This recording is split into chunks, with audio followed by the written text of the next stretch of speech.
Ես հիմա ուզում եմ Մեհրիբան Ալիևային հրավիրել Ղարաբաղ, կարող ենք իրականացնել նրա երազանքը եւ նա լինի մեր հյուրը եւ Ղարաբաղում լսի իր սիրելի մուղամը։ Տանտերը դարձավ հյուր, իսկ հյուրը տանտեր։ Աննա Հակոբյանի հրավերից անցել է 5 տարի։ Հիմա ունենք հայաթափված ու օկուպացված Արցախ, որտեղ թշնամին է մեզ հրավիրում ապրելու սեփական լծի տակ ու սեփական պայմաններով։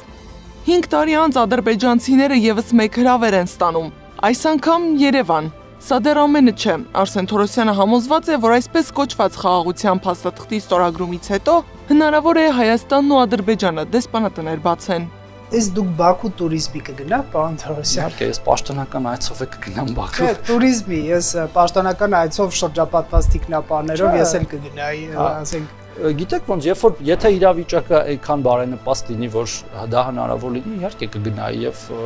նաեւ կընդունեինք ադրբեջանցիներին Հայաստան։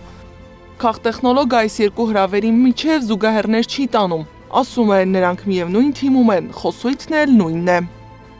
Ինչ է խանգարում հենց այսօր օրինակ նույն Արսեն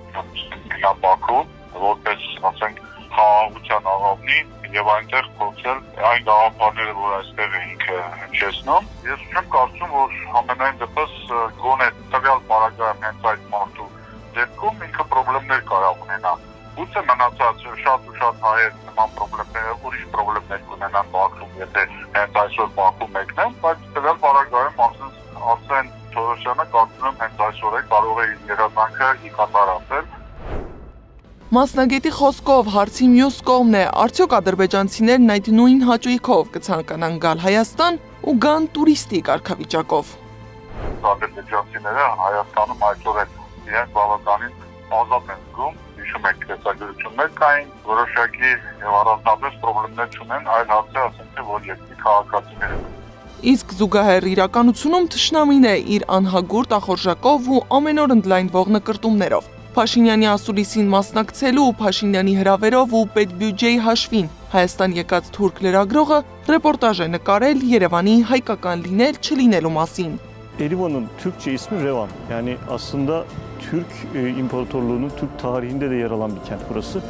Խաղաղության խաչմերուկ, խաղաղության դարաշրջան։ Սրանք բոլորը սին եզրույթներ են, որոնք մնալու են միայն թղթի վրա, համոզված է քաղաքագետը։ Դրանք հաշվի առնելով, ես զգալի հավանականությամբ կարծում եմ, որ Ադրբեջանը Հայաստանի հետ խաղաղության այսպես կոչված պայմանագիր չի ստորագրել։ Հիմնական դերակատարը այստեղ այս հարցերում Հայաստանի հետ կապված հարցերում Թուրքիան է եւ նրա նպատակը հետեւյալն է վերացնել ուղղակի, վերացնել քաղաքական քարտեզի երեսից հայկական պետականությունը, իսկ տարածքը կիսել կամ եթե ոչ կիսել, ապա տարբեր հարաբերակցությամբ բաժանել իր միջև եւ Ադրբեջանի միջև կամ ընդհանուր առմամբ ամբողջությամբ օկուպացնել Հայաստանի տարածքը։ Խաղաղության պատրաստվող թշնամին արդեն 7 հայտարարություն է տարածել, իբր Հայաստանը կրակել է Ադրբեջանի վրա։ Փորձագետների խոսքով Ադրբեջանը հող է նախապատրաստում ռազմական նոր ագրեսիայի համար։ Նախապատրաստում է այդ հողը, այնուհետև իրենք հարմար պահի անցնում հարձակման։ Այո, կարելի է նման հավանականություն տեսնել։